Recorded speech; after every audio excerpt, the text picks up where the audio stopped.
Hi, everybody. My name is Eric Hines. I'm curator of film at Museum of the Moving Image. Thank you for joining us for this week's Reverse Shot Happy Hour. We're a couple months into the Reverse Shot Happy Hour, and we're extremely happy here at the museum to be hosting it and for facilitating this opportunity to gather together and talk about cinema, talk about culture, talk about what's on our minds, talk about what's going on in the world and how it intersects with films. It all comes together here at the Happy Hour. I want to thank you all again for joining us, whether you're live here on a Friday, June 26th, or whether you're watching later on YouTube. We appreciate your coming. We appreciate your support here at the museum. I want to make one note about today, because actually after today's happy hour, we have another event at 7 p.m. here, also via Zoom, which is an actual Zoom-themed event for the 70s television show Zoom. There's going to be an event with some folks behind that, as well as on-screen talent. It's called the Children's Television Revolution in the 70s, a focus on Zoom. And if you're old enough to remember the actual television show Zoom, as I am, ever since this platform became available, it went immediately into my head, and the theme song around that show went into my head. So we actually have followed up, and we're actually going to do an event here at the museum. It certainly falls well into our purview as Museum of the Moving Image to do an event centered around a children's television show. We actually do a lot of work on children's television shows, just usually of the Henson variety, so we're happy to do something Zoom related. So tune in tonight at 7. And beyond that, I just want to, again, thanks everybody for being here, and thank my hosts, or our hosts, I should say, or my friends and our hosts for doing this. They're waiting patiently, and I'd like to bring them out so they can get going with the happy hour. The co-editors and co-founders of Reverse Shot, Michael Koresky and Jeff Reichert, as well as longtime writer and filmmaker, Farihah Zaman.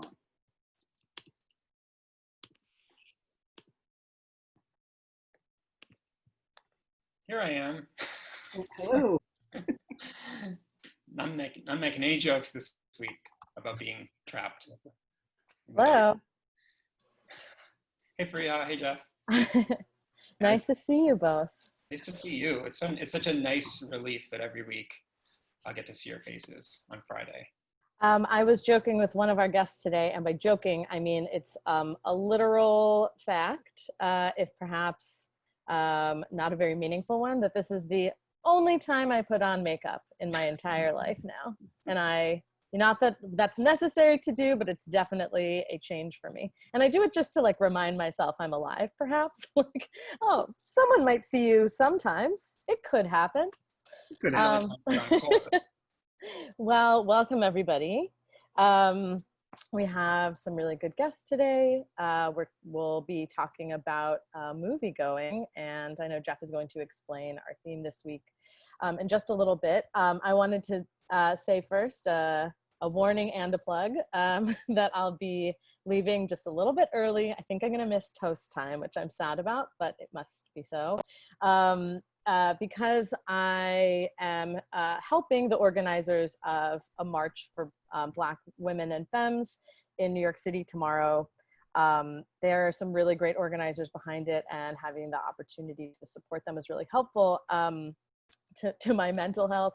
And one of the things that I offered to do was to find Black and brown women who could help document. You know, there was a lot of discussion around not just who's on camera and who's visible in protest spaces, who leads, but also who's making the images. And I thought that was, really, really interesting sort of ongoing discussion that dovetails with our own every week.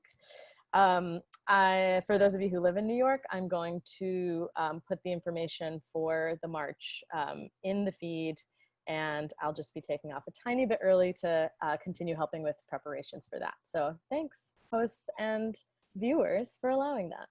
The only thing that will allow. And it's tomorrow at noon, right? Yeah, tomorrow at noon, starting at Brooklyn Bridge Park, and I can't share the whole route, but we'll have speakers at Brooklyn Bridge Park and a few spots along the way. We have some really incredible Black women to speak to their experience. And again, it's open to everybody, but really centralizing that perspective. That's really great. That's really great. It is amazing you're doing that. I'm going to try to come out for that.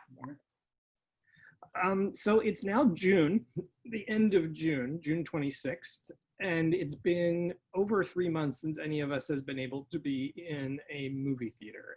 I think the last movie I saw was with you, Michael, at The Invisible Man at the Draft House. I think that was the last like first run movie we saw. I remember we saw Woman in the Dunes at BAM the same weekend, and I can't remember which came first. But yeah, The Invisible Man was certainly the last first run movie that I saw too. Yeah, so we've been thinking a lot about movie going, and there's been a lot of news about movie going and how that's going to change and things that are happening over the past week as states start to open up, because COVID is gone, as we all know, and we've COVID, and so now movie theaters can open up and we can all go sit in these enclosed spaces with each other again. That was sarcastic, in case anyone couldn't tell. Yeah. No, I kid, but just in the past week, we've had things like today, Chris Nolan moved back, and his distributor moved back release of Tenet, which they had been very stubborn, I think, about kind of holding to some sort of an early summer release date and a midsummer release date. Now they're back to August.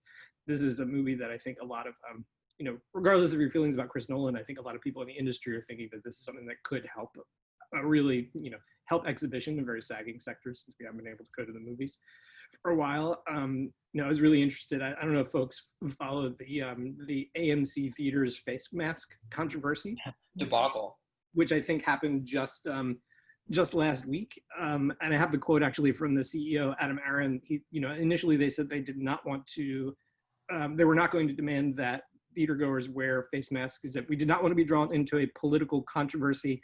We thought it might be counterproductive if we forced mask wearing on those people who believe strongly that it is not necessary.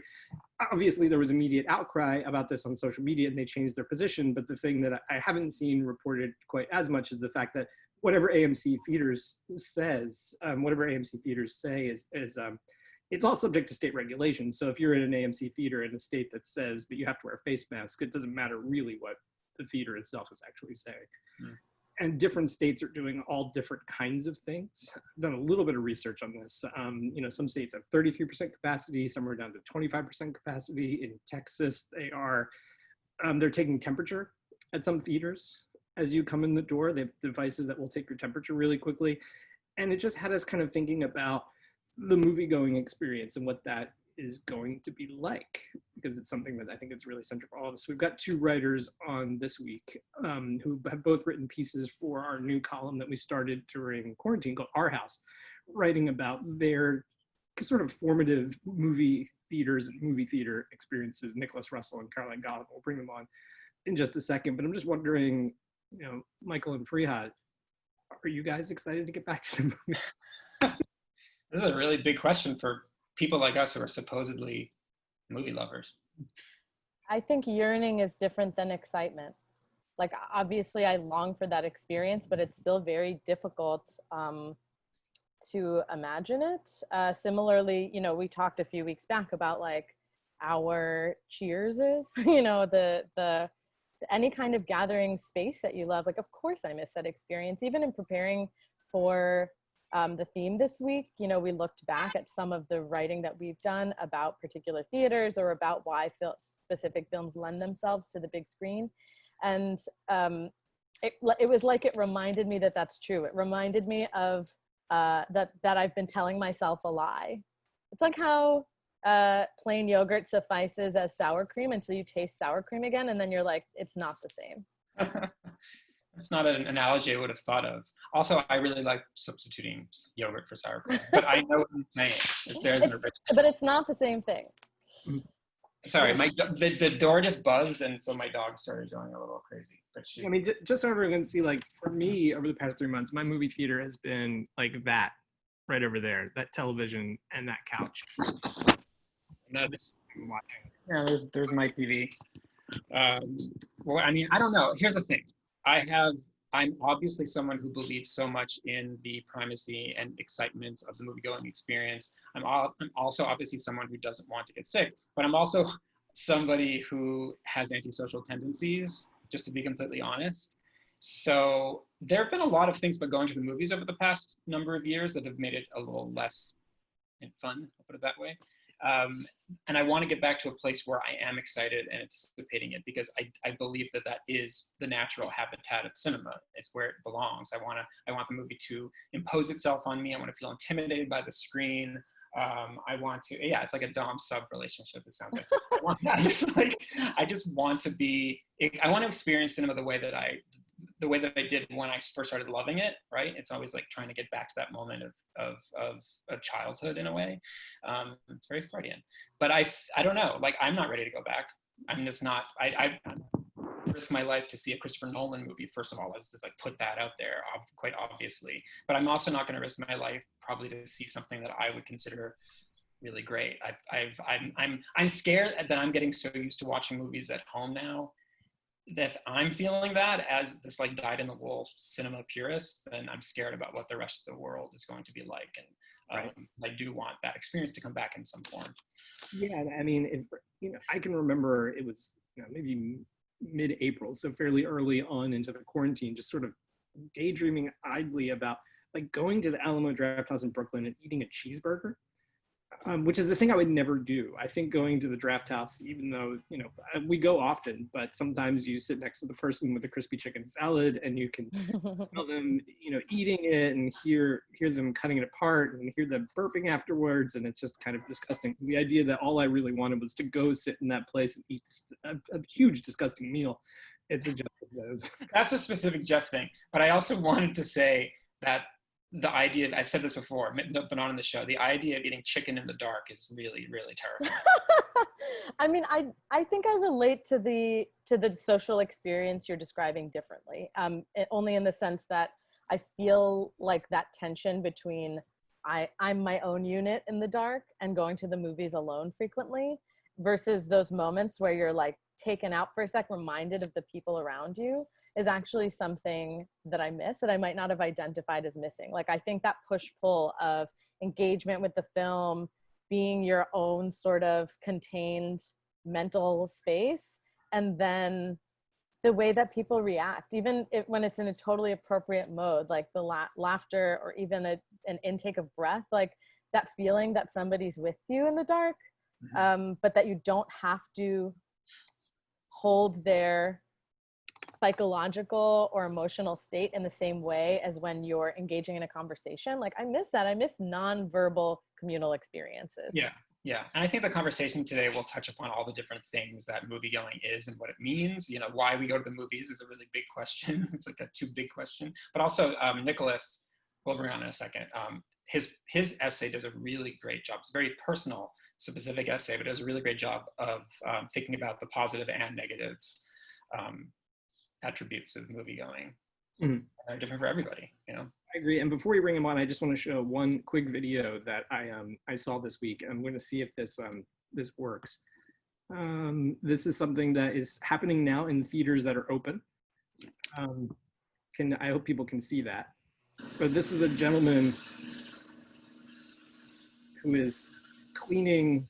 He's sort of like, it looks like he's sanitizing the auditorium seats in between shows. I just feel like this doesn't give me comfort. No. Like the idea of a poor man who's in there, sort of being forced to spray down the seats in between the shows with God knows what, even though it is killing the COVID, it doesn't inspire confidence. No, you don't want to lick up your chicken grease from those seats now that they've been sprayed with chemicals. Not that I would lick up the seats. Anyway, let's move on. Yeah, on that note, on the note of seat licking, we're going to bring on Nicholas Russell, who's coming to us from Las Vegas. He is a writer of fiction and nonfiction. His work has been published in The Believer, Columbia Journal, and of course, Reverse Shot. Eric, could you bring Nicholas in, please?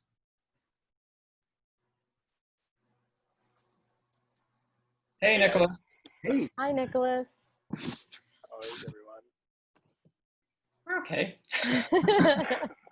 It's interesting to hear everyone talk about, obviously Tenet is the movie that is being pushed and advertised as like going to save movies again, which I think is really kind of short-sighted of them. I thought it was really funny that they initially pushed back the date like 2 weeks instead of 2 months. as if the 2-week difference was going to make a like huge deal, but it doesn't to me. And like, I think the idea of, which I'm sure we'll talk about more, is like movies as communal experience or movies as like individual experience. To me, growing up, it's always been like the best place to see something by yourself, which seems counterintuitive given that you're in a large room potentially with other people. But Farihah, like you were saying, it's like, it's nice to have that experience of like not having to talk to people, and you know that everyone's there for the same reason. Yeah. For the most part, like you're not going to have the same experience, but you got there and are sitting there waiting for the same thing, and hoping to have an experience that, you know, you just can't have by yourself at home. Michael, I think it's interesting that you're worried about like forgetting what it's like to like going to the movies again. I think it's so, it's such an indelible experience to me that I can't even replicate it at home. I'm not at home, otherwise I'd show you my setup, but like I have a projector, and like all I can see are all the faults with it. It's like I can't, like, I don't have external speakers, so the sound is coming from the projector itself, so it sounds really tinny, and like you can't watch things during the day because it's too bright, and like I don't know. There's just like so much about the theater experience to me that I miss a lot, at the same time that I don't feel excited to go back to it anytime soon.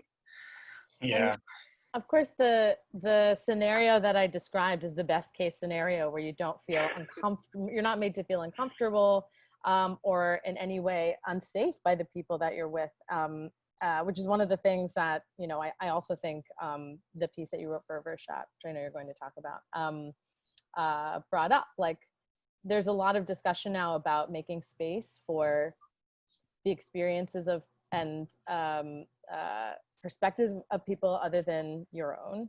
I think that the movie theater can be a space where that happens organically. You're with other people that you would not necessarily, you have not chosen to come with you. And I think that's healthy, but there's also, you know, potential negative side. Yeah, I think there's a lot of, depending on the movie and depending on the community that you're in, there's a lot of unstated assumptions about the kind of experience you're going to have.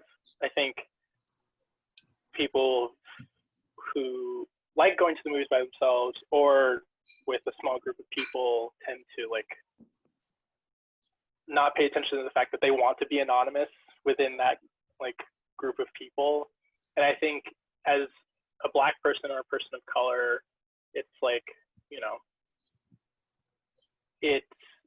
you hope that that's the case more so than others probably, just because you are used to a certain type of scrutiny in general, and to have that scrutiny then come in a space where ostensibly everyone is there to enjoy the same thing, but then they're also paying attention to you when you're not like doing anything that's like, you know, obnoxious or loud or causing attention to yourself, is like, it has the potential to remove you completely from the experience of what you're there to do.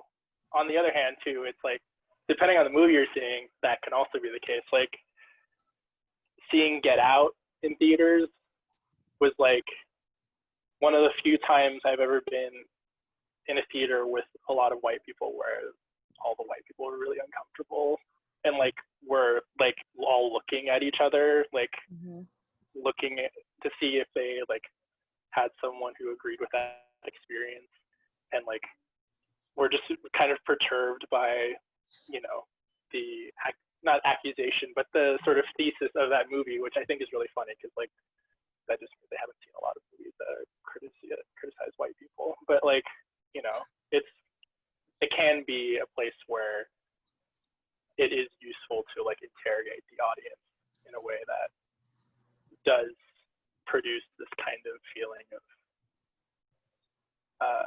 self-scrutiny that you can't really get when you're watching something by yourself at home. So. Could you tell us a little bit about the theater that for you was sort of like the foundational place, the one that you wrote about in your piece?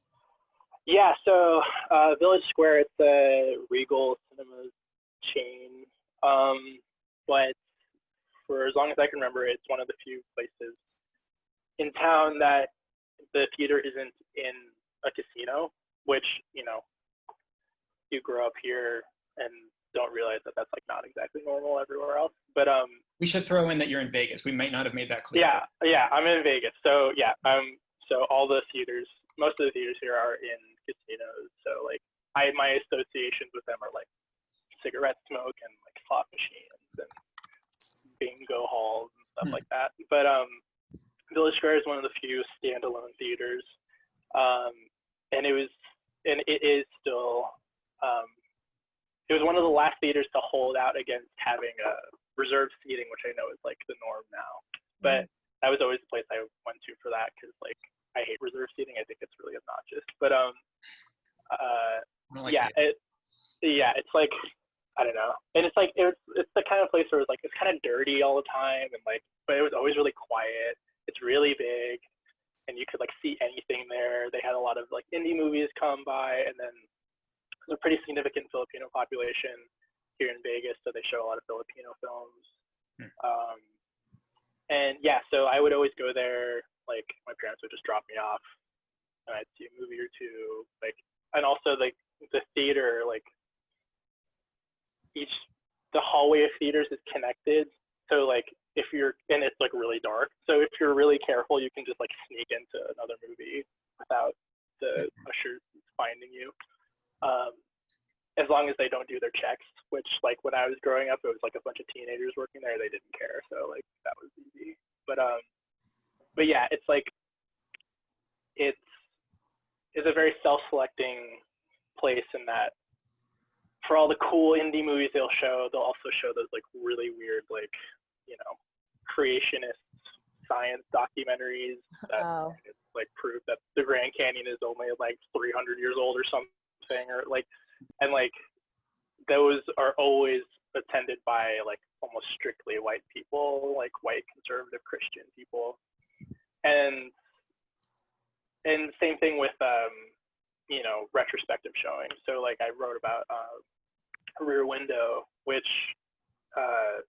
is, at least in the association I have growing up with it, you know, it's like a very hallowed Hitchcock, but like white person movie specifically. And like the audience for that showing was like mostly white. And that's like one of my favorite movies. I grew up watching that movie, and I like know that movie backwards and forwards. But I'd never seen it in theaters, and so there was a point where I was like mouthing, not even whispering, just like mouthing some of the dialogue.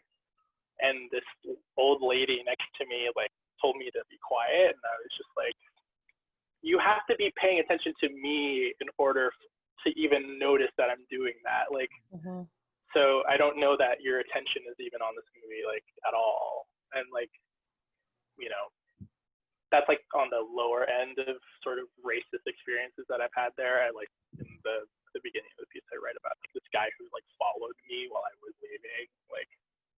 And, you know, it's such a weird space because it usually highlights what people aren't doing besides going to see the movies. Like if someone's not doing that, you notice them pretty quickly. So in some ways that's kind of nice because it's like easier to tell when someone is paying attention to you. But yeah, it's like, I have such fondness for that place, even despite like all the experiences there, just because it's like, it's not about the place, you know, it's not, the place does not engender that kind of behavior. That behavior is already there, regardless of who it is. It's about the people, not the actual structure. But so yeah, chain theater. We don't have an independent theater here in Vegas. I think we definitely did, and there's always been talk about opening one, but you know, it's one of the things I miss the most. I used to live in New York, so like, it's the thing I miss the most about New York is like having any option other than AMC or Regal to go to. But which we used to have. That was one of the things that I used to like about New York too. We do really value that. But as you well know, Nicholas, the same experience can be had even in sometimes more frequently and in ways that are much harder to put your finger on in like hoity-toity, wonderful independent theater. And it's so interesting because for most of those theaters, you know, we know that the curators and the people behind those venues, particularly with independent art house theaters, like would really love to have diverse audience. But when things just don't shake out that way, like when you describe, like when you see Desert Hearts at BAM and you look around and it's like all queer family, like it does feel different for somebody who hasn't necessarily had the experience of feeling othered or looked at, even in subtle ways that aren't necessarily hostile. It's hard to explain that even in the dark, even in a nonverbal communication, you're always aware. Like, I'm the only person here, and it's not the fault of the theater, and it's not like really the fault of the movie in some cases. It's just what happens, and you have to like contend with that every time you're in the space. And I think it's a bit of a cycle, because then it also makes people who are Black or people of color then feel like maybe this movie's not for me, or like, you know, it can be a bit of a message to the community too. Like, if this is who's showing up, is this for me? Is this space for me? Is it an okay place for me? Yeah, I think it was interesting when I was still living in New York, the time that I would like not dread, but I would be more apprehensive about going to the movies was during Oscar season, because that would be like when a lot of white people would go to see these movies, and it would just be like, I don't know. It's like back when it's like the Lincoln Center, or what was the theater across from Lincoln Center that's closed now? Lincoln Plaza, I think. The Lincoln Plaza. Yeah, you go down. Yeah, you went down the escalator. Like, I would always go there because I worked at a bookstore like 20 blocks away, and so I would always go down to Lincoln Center like after work and see a movie there. But I remember seeing, you know, that Charlie Kaufman animated movie Anomalisa, which like I should have known that like there are certain movies where you should know that like that audience is going to be mostly white anyway. But like that was one where I was just like, okay, I'll see this movie. I've heard good things about it, blah blah blah. But it was so funny because for the people who never went to that theater, it's like it's really small, and like the rows were really close together, so like people getting by should have been like sort of prohibited, but it never was, because like people will want to sit where they want to sit, and they'll like step on you in order to do so. But like, and I'm 6'7", so like my knees were like touching the like next row chairs. Sometimes I'd just be like cradled, like holding my knees, like. But I remember this one older white couple wanted to sit like in the two seats right next to me, and so I like got up and was going to like step out into the aisle so they could go in, and I was like, I told them that like, hey, let me get out and I'll let you guys go in, and they like were not hearing me, and it wasn't like they're like old and hard of hearing thing. It's just like they like wanted the interaction to be over as soon as possible, which is hilarious, because like that always means that it's going to take 10 times as long, because like no one is listening to each other. And meanwhile, I'm really tall, and so like the people behind me, I stand up and they're like, sit back down, and like it's like there's no movie on yet, like there's no previews, like the lights are still on. I'm just like, you know, everyone needs to like calm down. But so yeah, I think that was one of the experiences I always think about. Is like Oscar season was always the worst. It's like there would just be a lot of people like that, and it would probably be easier if I went with a white friend, because at least they could like deflect some of that sort of hostility, or maybe not hostility, but just like sort of belligerent behavior from other people, just because like by association, other white people won't usually say anything. But Right. And that's so unfortunate, right? Like, you shouldn't need to have an ambassador with you to enter the theater. And particularly thinking about how it's one of the most affordable forms of entertainment that we have. Again, speaking of a time when we have it, but it's, you know, it feels like it should be a more democratized space because the barrier for entry financially is much lower than things like going to the theater or even going to a concert. And so to, again, like continuing to have that experience of like, you're telling me in some way that this isn't for me. Yeah, exactly. I've, by the way, not to pile up on that theater, but somebody in that theater once told me in the dark that my hair was distracting. Yeah. I mean, it's the Upper West Side, so I guess like to be expected a little bit, but yeah. It's like you said, I was like, why are you even looking at me? Yeah, just like, I don't, yeah, anyway. So. It is the kind of one of the great paradoxes of movie going. It's like, it can be such an unpleasant experience, but yet we still kind of crave getting out there. I mean, I think a lot about the time when I went to see Chimes at Midnight at the Film Forum, and during a trailer for Rafifi, one 70-year-old punched an 80-year-old in the face because he was talking during the trailers. And, you know, it's like, why should that happen? Why does it happen? It's just the trailer. He punched him in the face. He had to be removed from the theater. But yet I still, you know, I'm sure the first day I can get back to the Film Forum, I'll probably be there. You're skipping the part where he said, "Who do you think you are? Just who the fuck do you think you are?" I know the details because this was so singular an experience that we followed up with the theater managers to see if they would tell us what happened. And we read the incident report. And again, like the funny thing is like, of course, like what you're describing, Nicholas, is like, you can feel othered like that in any space. It's just, it feels like a betrayal when it happens in a space that is meaningful to you and that feels like it is a home otherwise. It's just that you just know that like it makes everything so plain because like literally your attention should be in one direction. So Right. like when it's not, for whatever reason, if someone's like, you know, eating chicken in the dark or something, or like, you know, they like, the other thing I don't like about like reserved seating is that usually that means that they've like thrown out all the like old seating for like the reclining chairs. So like, you know, people will pick this quietest part of the movie to like push their chair back. And so like whatever noise or whatever, like some distracting thing that someone's doing, it makes it that much more obvious and like easier to pay attention to. But on the other hand, it's like if someone is going out of their way to tell you even implicitly that, hey, I'm not paying attention to the movie, I'm paying attention to you now, it's like I don't know, my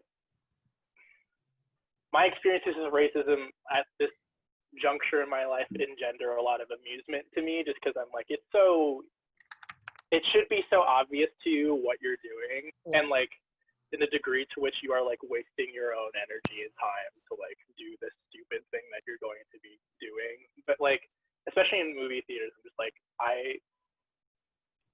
don't you care about what's happening right now? Because like I'm trying to pay attention to that, and you're like talking to me or like very pointedly like being like excuse me, like, and I'm just like, I don't know, man, you're like losing money off of this, I guess. Like I would just rather you don't pay attention to me at all. If you really need to say something, say it afterwards, which people have done anyway. But like yeah, I don't know, it's an experience that I think, you know, you can't extract it out from every single time you go to the movie theater. Like you just kind of expect for it to happen, which is the case of like any microaggression or anything worse, is that you kind of just are expecting the worst and are grateful when that doesn't happen. So yeah. Well, on a different end of the spectrum in terms of film experience, I'd love to bring out Caroline Golum right now, who wrote about growing up in Los Angeles and going to her local rep house there. Caroline is a filmmaker, writer, and a bon vivant, as she's requested to be referred to as, and she's sipping a lovely drink in, I believe, Brooklyn at this time. So Caroline, could you come in, or Eric, can you bring Caroline in? Tell us about that drink. Oh, thank you. Well, first of all, great to be here. Nicholas, I loved your piece. It's lovely to meet you. And lovely to see all of you. Welcome to my library. I'm drinking Belvedere berry vodka with a squeeze of mandarin juice and a little vermouth. It's very pretty. Did you coordinate the Yeah. the outfit, the drink? Because I really appreciate a nice art direct in an unexpected setting. I do love to art direct unexpected settings. It's true. Yeah. Nailing it. Thank you. What's your home movie setup like these days, Caroline? I would show you, but this this iPad is balanced rather precariously on a very strange stack of books. I have a really big monitor on top of our bar, actually, that started off as like a beautiful bar and then it became a TV stand. I don't like having a television in the living room, but I also understand the necessity of it as somebody who watches movies a lot. So it's just, TV, bar, couch. I'll post a picture later if you're really curious.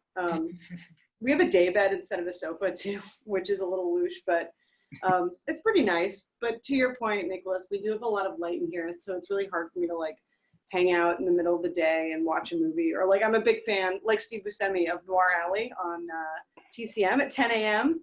So like 10 a.m., maybe I'm like a little hungover, or I just did my little wake and bake ritual, and I want to watch like Detour, and there's like a huge shaft of dust-filled light that impedes my ability to view it, and so I have to kind of like, it's very apropos. I actually hate watching movies during the day. Is that a thing? Do other people feel that way? I really hate it. I think it's. At this point, since I got my parents' cable login and have the TCM app on a number of devices, which, by the way, if you have parents' the cable login, highly recommend getting the TCM app. Haven't already. It is an invaluable resource. And since I stopped listening to NPR 4 years ago, I just have TCM on in the background like all the time, which is not the ideal way to watch movies, obviously. I shouldn't be engaging with these masterpieces of the seventh art as like background noise, but it's just comforting to me. Like, before I was an expert cinephile, I just watched movies on TV all the time. I think a lot of us did. So it's very familiar to have movies on, even if it's a movie I've seen before, or especially if it's a movie I've seen before, as I'm like going about my business, having it on. Like, I think of the iPad or the phone as like the TV in the kitchen for the 21st century, where you're like chopping onions and like crying during Imitation of Life or whatever it is it's on, it's very nice. But is it the onions or is it the movie at that point? It's both. Okay. Of course.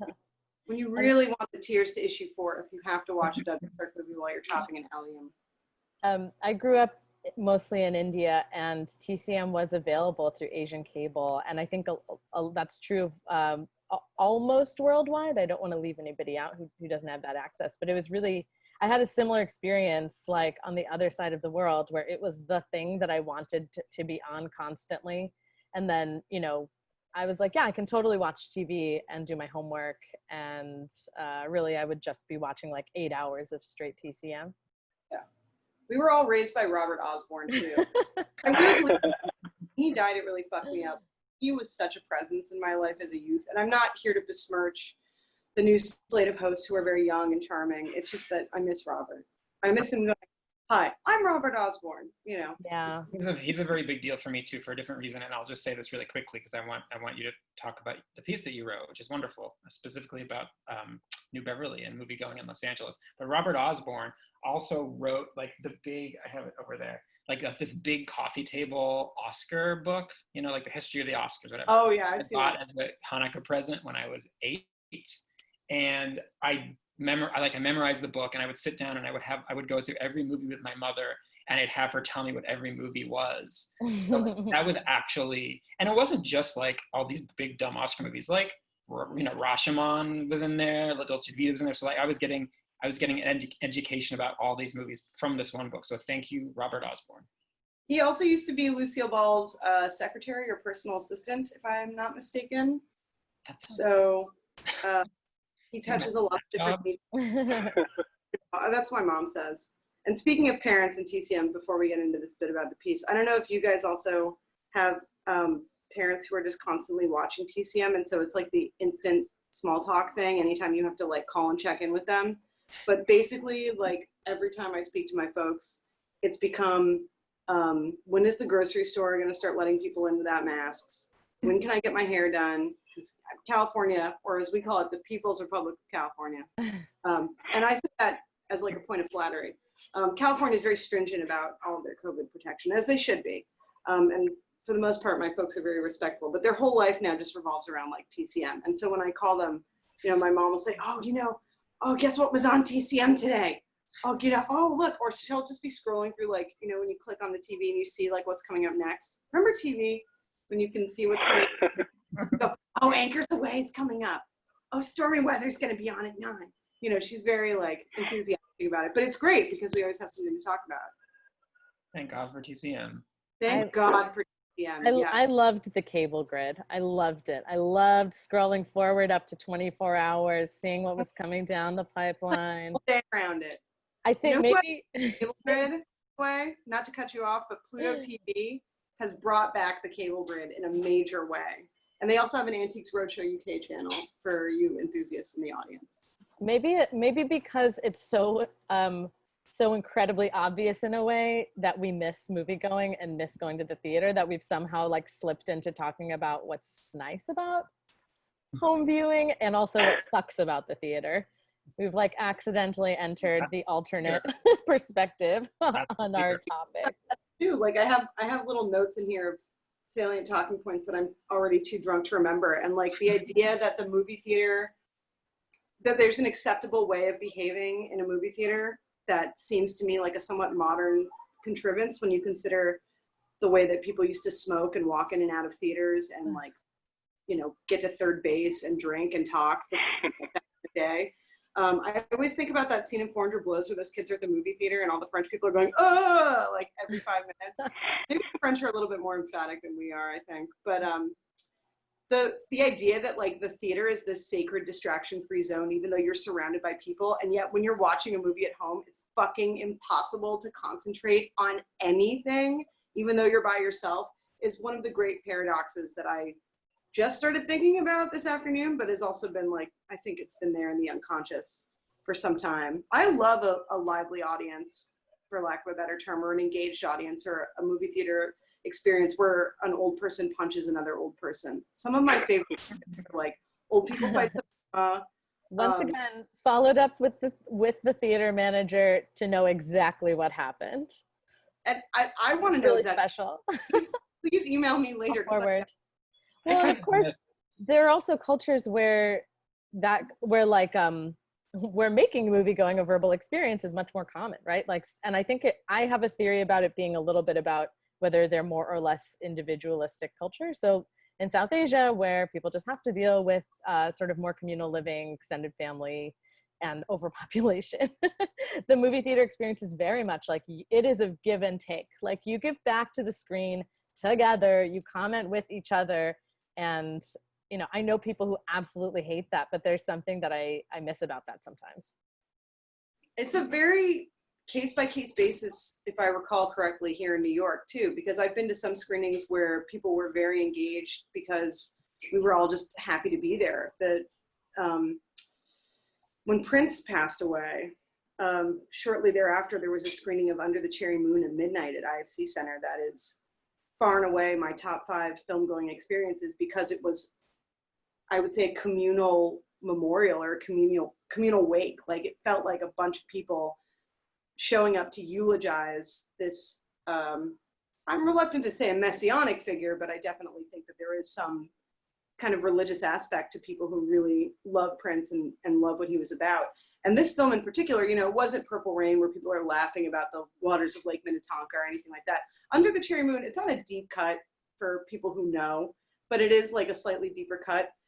It has like a cult reputation, which I find really weird because it's such a fantastic film. But this was like, I mean, it was like going to somebody's bar mitzvah. It was insane. Like people were reciting the lines and singing and standing up and clapping. And part of it, I think, was that it was a midnight movie. Another part of it is that the film is a musical, and musicals tend to have a very involved audience as well. But also just this feeling of like collective grief and celebration working in tandem, where everybody wanted to engage with what was happening on screen and also with one another under the auspices of celebrating somebody who was probably, you know, the greatest songwriter of the 20th century. So in that regard, like when a movie theater audience is like really engaged, that's the best case scenario. I still think that like a nasty dust up is great though. I love when people fight. I don't want to go over time and like distract too much from the thesis of our talk, but I do want to share a great gnarly movie going anecdote, if I may. At Roma, it was the tightest one, of course, everyone's ancestral home. So my sister was visiting me shortly after I moved here. She had been staying with me, and for the last few years that we were living at home together, we weren't like chummy, but she came to New York and we were like, let's be chummy and hang out. And I said, I'm going to show you what I do all day. So I went to go see Army of Shadows at MoMA.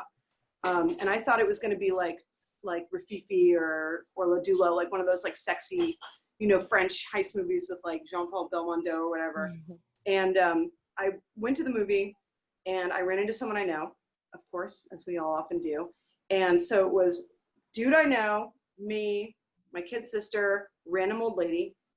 And, the lights are getting ready to go down. And I turn to my sister, I say, you're going to love this movie. It's a sexy French heist movie. And the dude I know was like, actually, no, it's not. It's like a 2+ hour movie about the French resistance. And my sister went, oh God. And then to her immediate left was an older lady who just busted out like a Tupperware tuna salad and started eating it.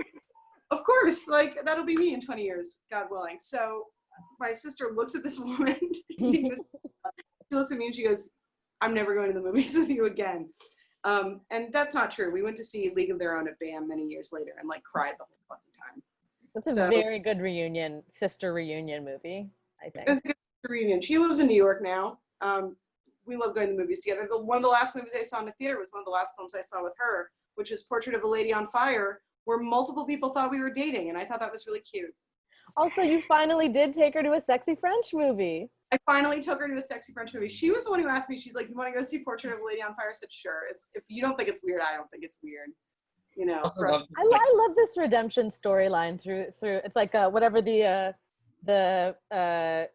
movie theater going version is of an epistolary tale. It's like solely through your movie theater experiences. A little epistolary. She went to LA for a job that weekend, so it was like a last chance to see me before I go away. And then she was stuck there at my parents' house for 2 months, where I would call her every so often, and she'd go, "Guess what we watched on TCM today?" So again, we've come full circle. Back to TCM. Back to TCM and movie go. The satisfying button on this story makes it a perfect time for me to make my exit. But thanks, Nicholas, Caroline, Jeff, Eric, Michael. It's great to see you. And I will watch the rest when this on Saturday comes out. Yeah. Bye. Just you go. Good luck. Thank you. Your tuna fish story inspired a recollection of Christmas Eve at the Film at Lincoln Center doing a triple feature of Jacques Tourneur films. And I was there. Well, you were there? With a tuna fish sandwich.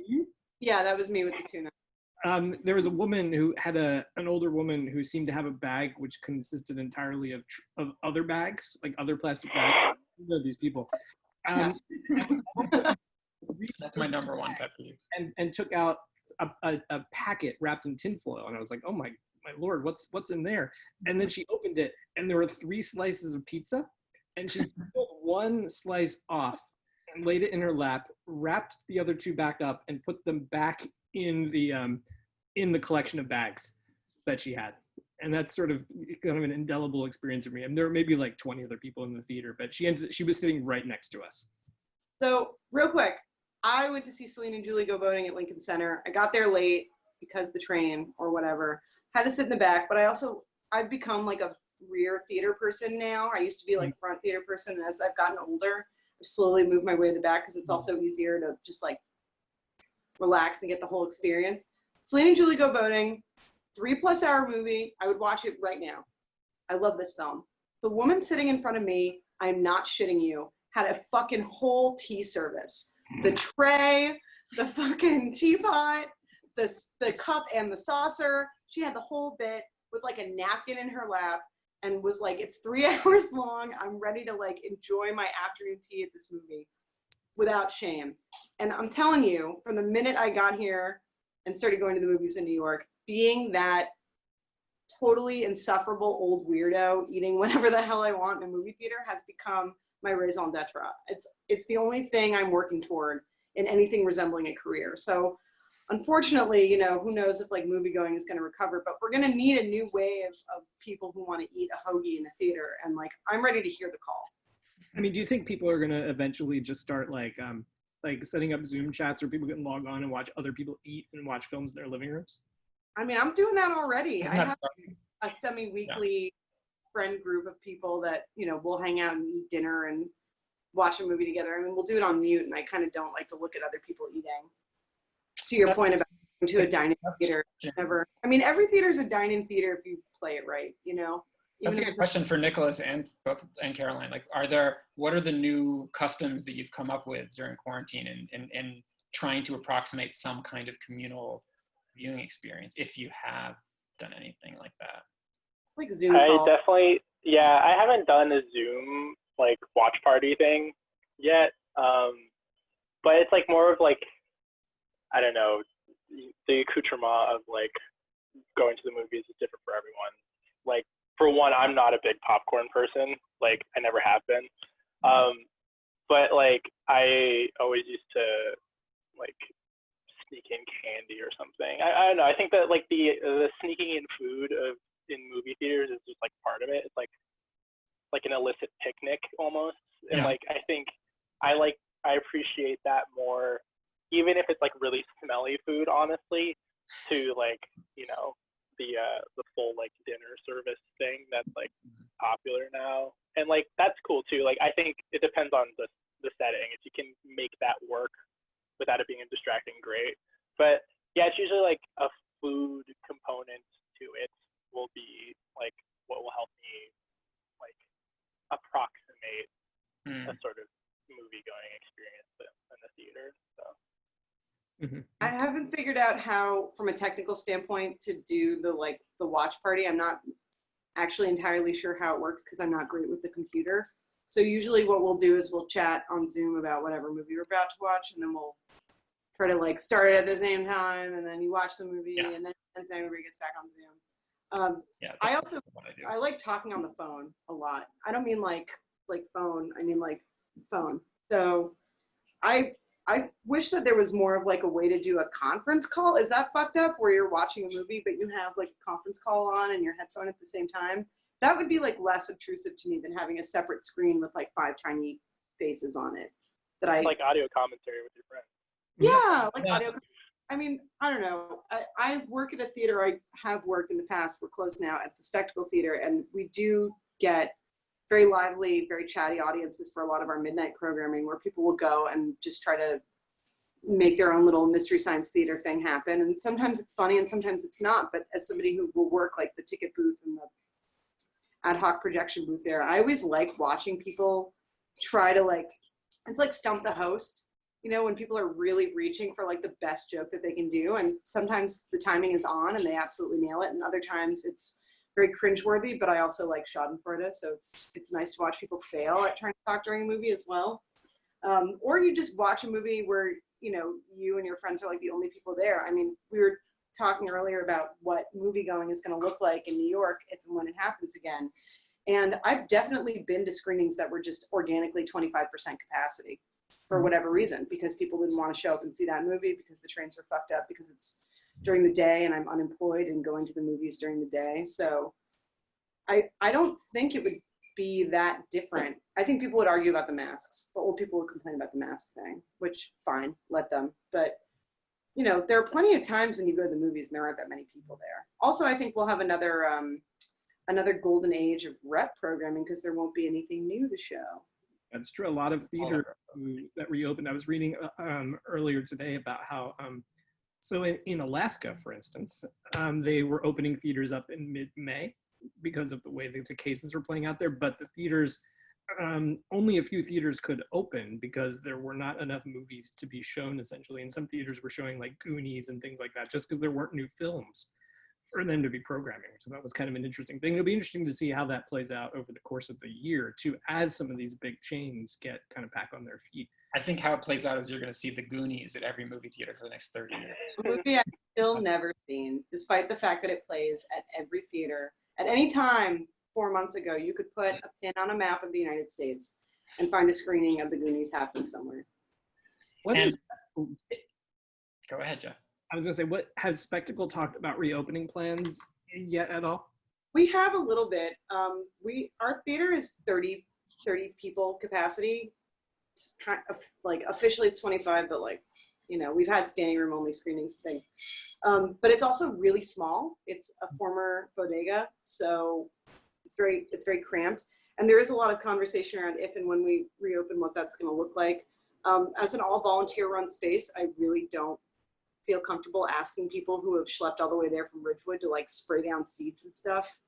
you know, and there's only so clean that you can make that theater, if we're being honest. I also think there's only so clean that you can make any New York City theater. Like, we must all have some kind of herd immunity just by dint of fact that we've been going to the movies here for so long. So right now it's just going to be, you know, the internet stuff until we reopen, and then when we do, you know, it'll be the same kind of mishigas that we always do, and you can bring your food in or your beer in or whatever the hell you want, you know. Or punch a 70-year-old in the face, or I just wanted to throw out there that we, I don't know, maybe you were going to bring this up yourself, Eric. Now that Eric has reappeared from the Hi, dark, Eric. that, you know, even before Reverse Shot became the official publication of the Museum of the Moving Image, we had been programming there a series called See It Big, which continues to this day. And, you know, I think just that series just kind of goes to show how much we really do, despite all the things that we're saying here today, we really do care about the experience of seeing things on the big screen, especially at really wonderful big theaters like the Redstone Theater at Museum of the Moving Image. And we even have like a whole series of essays that we've had over the years at Reverse Shot in conjunction with those See It Big screenings. So, you know, we're kind of just dying to get back in the theater if it's safe. Yeah. And if you know, obviously, ideally, once there's a vaccine, but we hope that there is something to approximate that experience soon, because there's really nothing like it. And you know, movies, I mean, movies I've written about for that series, like An American in Paris, Vertigo, The Innocents, Leave Her to Heaven. Like, these are all movies that, yeah, I can pop on to TV, The Shining, but it's not going to be the same thing as it was in that theater. For that series, as an experiment, I watched the entirety of Lawrence of Arabia on my phone, commuting from work and sitting on my couch, and just to see what that was like. And, you know, needless to say, it was not the same. End of story. Well, I mean, if you don't mind, I mean, I agree with all that, and I really am looking forward to being able to get into some sort of space to watch films on the big screen again. But the other thing that, something a bit of what Caroline writes about in her piece that we don't have any access to at all, is that sense of belonging to a place, the sense that somebody could come to a movie theater and claim it as their own, have a sense of feeling like you belong there, and that you are part of a community, even if it's a changing, organic community where you don't know who's going to be there at any given moment. But the fact that you feel comfortable in that space, and that becomes a big part of like your mental health, your sort of your emotional sense of self. Like that's a hard thing to have, for a lot of people to have lost. And I think you can, on one hand, feel maybe like, I'm not ready to go into a movie theater anymore, and I don't feel great about that right now, and also feel a great sense of loss in terms of that sense of a relationship with a space and with a community. I think that this is, whether your third place, as they call it, is a movie theater, or it's a bar, or it's a dance party, or it's any number of kind of communal things that you like to engage in. This is really testing the limits of people's desire for communality with a sense of common good too, because we obviously all want to be together. After movie going, my second favorite thing to do is go dancing. And so not being able to do either of those two things has been, to put it mildly, disastrous for my mental health. But at the same time, like, I have a lot of reservations about the speed at which other cities and New York City are kind of racing to reopen these places. Because as much as I miss watching a movie with a very lively audience full of people, or as much as I miss watching shirtless men grind upon one another at a disco night, the reality is that, you know, if you really care about your fellow human beings, you have to put that desire for communality aside. You know, I mean, listen, I would give a fucking kidney to be at Charlene's right now. For those of you who are tuning in, Charlene's is the only good bar in Brooklyn. But that being said, you know, yeah, right, back me up here. The corner from us. And I'm not just saying that because it's close to my house. It really I ran into you there by complete coincidence, which shows how good a bar it is. You know, it's a classy spot. It's because you and I were both there at the same time. But unfortunately, it's not meant to be. I mean, when this whole thing broke, I just thought, okay, well, this year's a wash. Like, fuck it. And everyone's saying, oh, you know, by August, we're all going to get to see Tenet. I mean, what a fucking prize at the end of the tunnel. Sorry, I'm feeling my lack of fondness for Christopher Nolan, but like, of all the movies. Also, incidentally, the last films that I saw prior to the shutdown, one of them was Opening Night at First Look, which, great film. Also, I'm so bummed still that things shook out the way it did. And Singing in the Rain at the Lowe's Jersey City, which if you had to pick like the kind of quintessential see it big, ultimate movie-going experience, seeing a movie about filmmaking in the 20s in a movie theater that was built in the 1920s and has fallen into disrepair is an elegant and also really simultaneously sloppy metaphor. Right, and the thought of getting in the PATH train to go out there to see a movie at the Jersey, the Lowe's is Tomorrow, if I could. feeling now. Yeah. Oh. Because I was waiting in the wings, I just want to quickly get a very brief Lincoln Square story in Nicholas, because your Lincoln Square story, there's many. I have a story for almost every theater in the city. It could be a totally different podcast or a happy hour where we just talk about that. But I have a great experience, whereas I was reluctant to see Kids, the Larry Clark Kids, for whatever reason. You know, it was the mid 90s. I had opinions and I had the sense that it was going to make me angry or upset. So it took me about 2 weeks to see it. And it was the summer, I think, 95. And I went to see it on a matinee weekday at Lincoln Square. And it was me and two old ladies, two old white ladies. And the movie starts, the cold open about the sort of the male leads and a much younger woman, you know, making out. And within like 30 seconds of the films, the two women who are hard of hearing started shouting at each other. What did he say? What did he say? And they shouted out, repeating the curse words that he was saying in that moment. And they watched the whole movie. It was me and them for 95 minutes like that. And it was like a horror show in the beginning, and by the end I was like, I don't know if I would want to watch this film in any other way. This is the greatest. Did you, the question that raises for me though is, did you ever, and if you didn't, did you consider joining them? Like, did you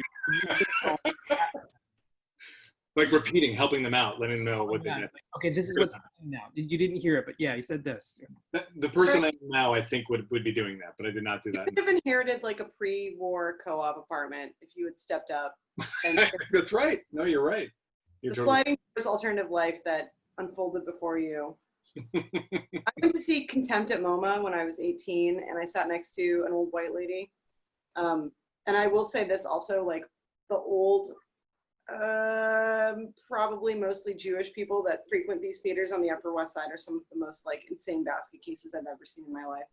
This older lady, she was like legit old lady, was sitting next to me. Contempt opens, and I believe it opens with like a long tracking shot of Brigitte Bardot's ass, right? Or is it Jack Palance? It's not tracking shots, but different shots of, yeah, it's footage that was inserted after he made the film by the producers. Okay, well, somebody's ass is like the opening shot of that movie. So it's that, and then it's, I believe, Jack Palance on like a moving sidewalk. This old lady looks over to me. I don't know why me, but she turns to me. It was a sold-out show. She says, "This is the movie?" And I was like, "Yeah, like, this is our movie. This is the whole film." And she just immediately got up and left. Yeah. She wasn't interested in whatever Michigas was going to unfold for the next 90 minutes. I love that. It's sort of universal. Like, no one wants to look at Brigitte Bardot's body. Like, it's sort of like universally repulsive to all people. So like it makes sense that she would have left. I think she just felt threatened by the youth and pulchritude on display. Could be. So we should have a toast, and I'm going to, as become a tradition, call out the folks in the audience who are here that are reverse shot writers, who have been reverse shot writers and friends to reverse shot over the years: Chris Wisniewski, Edo Choi, Jordan Kronk, Justin Stewart, Ryan Swen, Susanna Gruder, and Devika Girish. Thank you for joining us.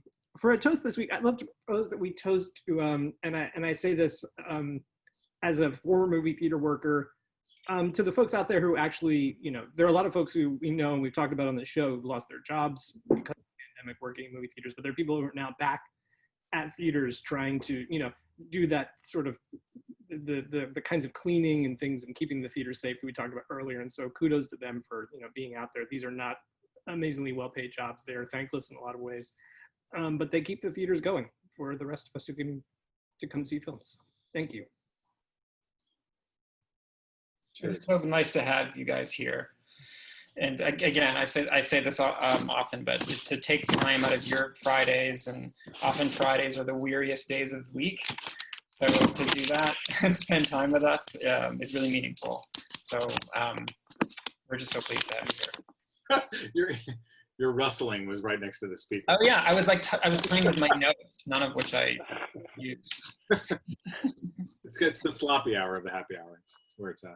We can start calling it that. About the sloppy hour. Sloppy. I made the egregious mistake of drinking most of my drink prior to the toast because it's really hot in my apartment and I didn't want to drink room temperature vodka. Do I regret it? I don't know. No regrets here. No regrets. Chris Wisniewski says, "Where's Lucy? Can we see Lucy, a Lucy cameo?" There's two questions. There's a question about Lucy. There's also a question about what their Entertainment Weekly cover is this week. Oh, well, I can show both of those things. Hold on. This week it's the age-old question: can David Schwimmer go Hollywood? which is a question that hasn't been answered yet. It's just the best pairing of a headline with a photo. It's really. I predict a late career turn for David Schwimmer. I really do. I think in another 10 years or so, someone's going to cast him. If we still have movies in 10 years, someone's going to cast him in some middle of the road Oscar bait picture, and everyone's going to go, "Why did we sleep on David Schwimmer all these years?" Yeah, it's going to happen. Bold So call. anyway, and that was Lucy. She wanted to say hello. She did. It was great. Yeah. Okay, I'm going to start shutting the room down, and we're going to have our exit music. So keep hanging with us if you want to hear the rest of "Do You Know the Way to San Jose." Otherwise, please come back next week, folks. Thanks for joining us, and have a good week. Have a good weekend. Thank you all so much. Thank you. Thanks for having me.